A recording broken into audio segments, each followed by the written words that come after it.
Look at this face. Study it. Look at her features, her eyes, that dimple. That's Melodee Buzzard. She's 9 years old and she's been missing for almost a month. Keep in mind, this picture is from when she was 7. Her hair could be shorter, darker, or straightened. She could even be wearing a wig. I'm Anne Emerson, an investigative reporter with more than 30 years in the field covering stories like this one, and there are some very concerning pieces to this story. Melodee and her mother Ashley were last spotted on October 9th, headed back to California near the Colorado-Utah border. Their license plate had been switched on the rental car they were driving, and they both were seen wearing wigs. Ashley, Melodee's mom, is now back at home without her daughter and is not cooperating with investigators.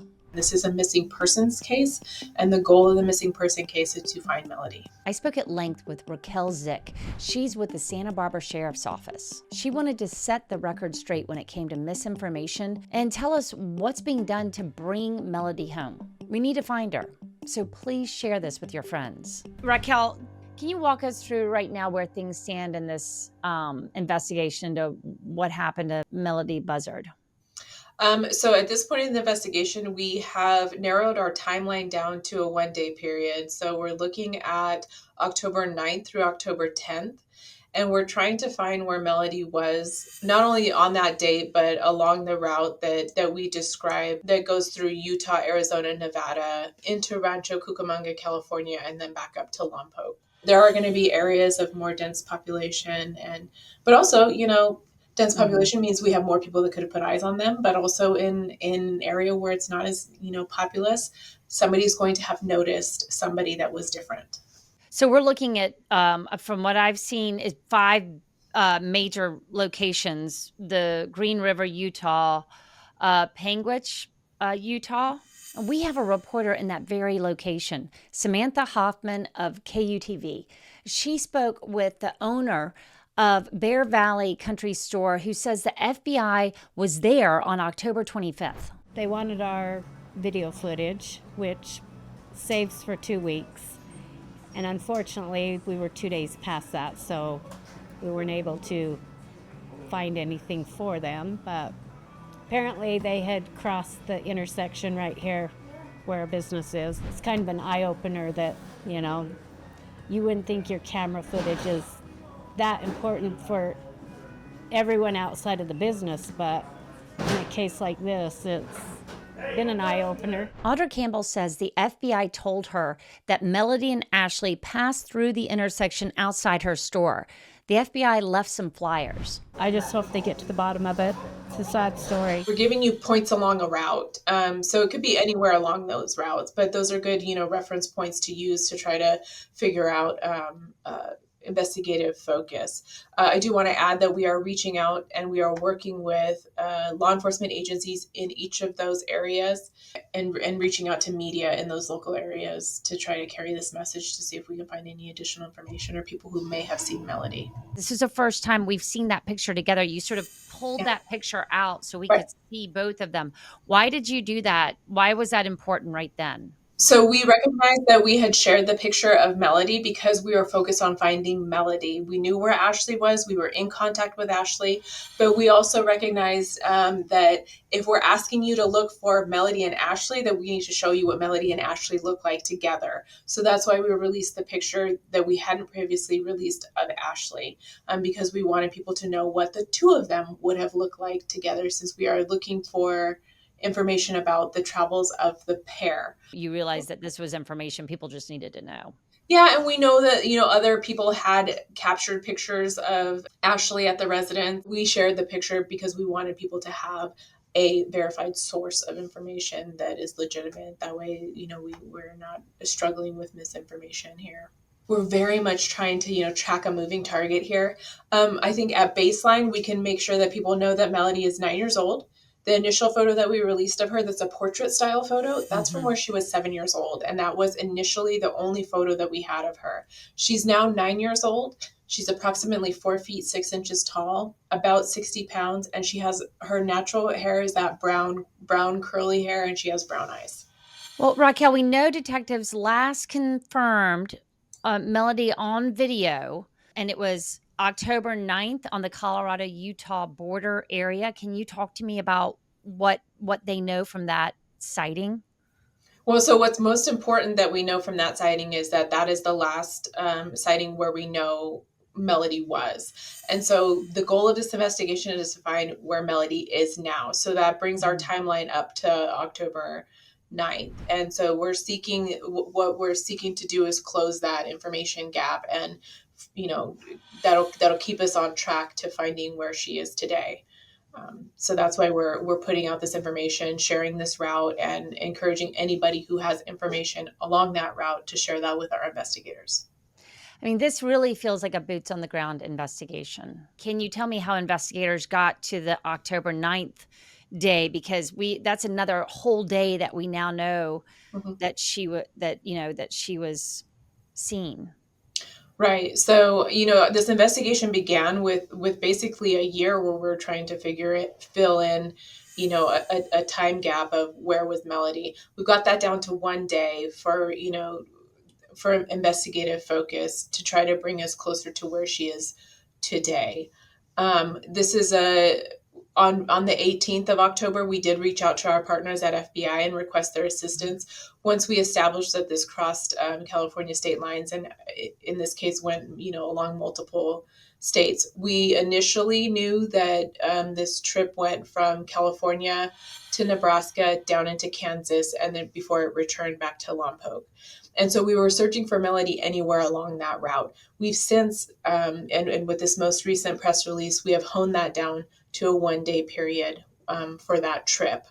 And again, that's going to tell us where she was on the 9th and the 10th, which is going to get us closer to where she is today. Yeah, absolutely. And one of the biggest shockers when we were reading this is that it appears that the license plates were switched on this car.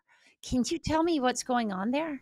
Right. So that's, that is another investigative hurdle that, detectives encountered, but we are sharing that information with the public. So while, we shared that there was wigs used to try to cloak appearance. And then now we also know that the license plates on the vehicle at some point were switched to New York plates. We know that they were switched back to the California plates before that vehicle was returned.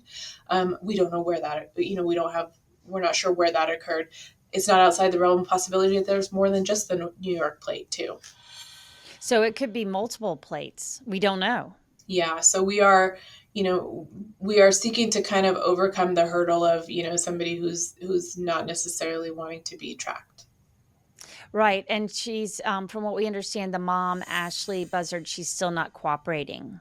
So investigators are continuing to, reach out to Ashley and to try to work with her because, she does hold information that we are seeking to obtain. So we are keeping those communication lines open.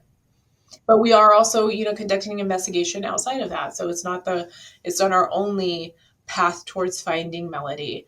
We do have the investigative path where there's, a lot going on in the background. That we're not telling everybody, we're not sharing every single step along the way, but we are sharing key pieces of information with the public because we know that the public has, concern and interest in this case. And we know from other cases throughout the state and throughout, the nation, of course, that the public can be helpful. So, we're really seeking to share accurate information with legitimate news outlets in the hope that that information will reach the public in those areas. Well, and I'm certainly putting out a plea to anyone that's watching our show and can please drop a comment if you have any questions. We're certainly going to have all the information here as far as how you can reach out to the Santa Barbara Sheriff's Office and the FBI tip line to find out, if there's anything that could be helpful, and as well as that map that shows the route, which is fascinating that you've gotten it down to a day. Yes. One of the questions I had about the New York plate that was on, have you been able to find out where that New York plate went on the car? Do you know the actual time that was on the car? So we believe that it was placed on we know that it was on there on the 8th, which is, the day before the last sighting. We don't know, we don't have at what point it got switched back to the California plate or when the California plate got put back on there. We did also note that, that the plate did not belong to Ashley and of course does not belong to the car. And This plate, and you know this because you were able to see it across through surveillance of various ways on the highways and roadways and that sort of thing? So what we're sharing with the public is that the plate was changed. The investigative background on that is not available, just because it is part of an ongoing investigation, and the overarching goal of that investigation is to find Melodee safely. Of course, and the additional surveillance video as far as hotels, service stations, and I'm asking this too for people that may have these kind of Mhm. places along this route that we're going to be showing. Um, if you have any kind of businesses, are you asking them to come forward with any surveillance video during that period? Anything that's useful, right? Anything that captures Melodee or Ashley or the vehicle. Specifically, look for a white Malibu. May have New York plates, may have California plates, may have something else. We do also think that Melodee and Ashley's appearance is notable because of the wearing of the wigs, Mhm. and because the photo that we initially released, Melodee does have her hood pulled up over the wig, and I think that would probably stick out in somebody's mind if they were to have seen a child that was cloaking their appearance in that way. That's going to maybe stick in somebody's mind. So we're hoping that as more and more people hear about this story, somebody's going to be like, hey, I did see that, I noticed that, I remember thinking that's odd. And so we're hoping that people will share that information with investigators. And there's lots of ways to share. As you pointed out, you can share with the FBI, you can share directly with the sheriff's office investigators, and we do have an anonymous tip line if you don't feel comfortable having your information associated with this. But again, this is a missing persons case, and the goal of the missing person case is to find Melodee. You've been able to find the Malibu, We have the car. We searched the car and thoroughly. so that's something else that you're using right now to try and find any forensic clues, I suppose? So something that I do want to point out is that this is a missing person case, but it is investigated by the same detectives that investigate major crimes, and up to and including murder. So this is a very thorough investigation. We did bring in assistance from the FBI on our most recent search, which was last week, and they did their evidence team, came alongside ours, and we did conduct a secondary search of the residence. We searched a storage location, and we also searched the vehicle. And there were, I was seeing a lot of comments about what was coming out of the house, Okay. and I wanted to see if there was anything you could discuss about that. They were talking about pieces of wall and possible carpet and that sort of thing. Are you allowed to fill us in at all on that? So, because the overarching goal is to find Melodee safely, what we're looking for from the public and the information that we're sharing is aimed at trying to find where she is now.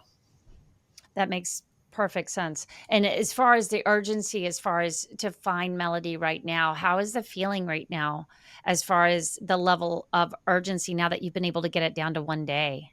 Obviously, investigators, are working on this continually. This is, a top priority in our investigations right now, and they're diligent in their follow up. And we also have our, FBI partners alongside, and working in tandem, working throughout all of these areas that we outlined. I did have a question about like an obstruction of justice because now you know that the plates were switched and things that are going to concern people when they hear it. And I think one of the big questions out there right now is, even though this is just a missing persons case right now, a missing child, not just, but that's where we're at right now. Are there any charges that would be filed at this point in a case like this? So the goal of this investigation is to find Melodee safely, and so that is our focus. I know that there's a lot of people that are seeking justice, and I think that justice in this case is going to be finding Melodee. Since you got this information out and 24 hours ago, how are things going with that?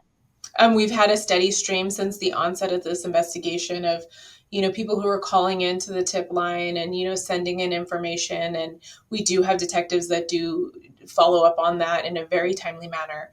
And, so we just want to encourage people to keep sending information in and, kind of really focusing on where Melodee is or where Melodee was on the 9th and 10th. So that's why we're continually sharing, because we want to keep people focused on the area that's going to be most impactful to reach not just our investigative goal, but also, the community. The community wants to know that this child is safe.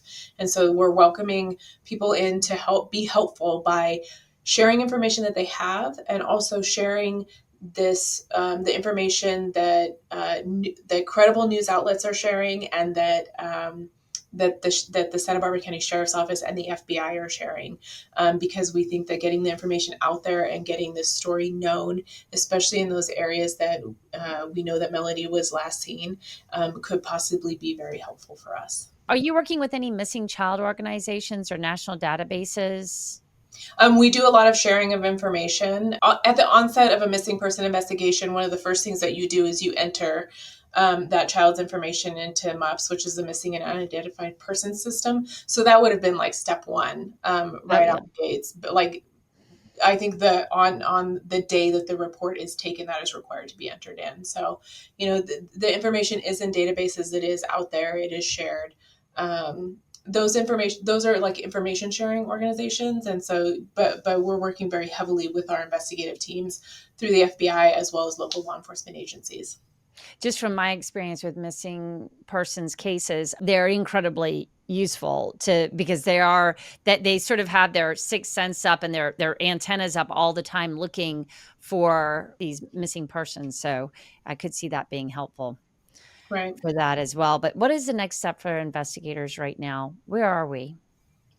So, we're continuing to try to fill in the gap in the timeline, right? Because, we have, we started with the date of report, which was October 14th, and we were working backwards, and now we're coming a little closer to contemporaneous, right? Where we're almost to today's date, but that does still put us almost a month out, right? Because if we have October 9th and today's November 4th, we do still have, as time marches on, we are still, trying to play catch up there. So we're trying to fill that gap in the timeline, through investigative techniques, through sharing information with the public, and through continually reaching out to Ashley to try to figure out where Melodee is.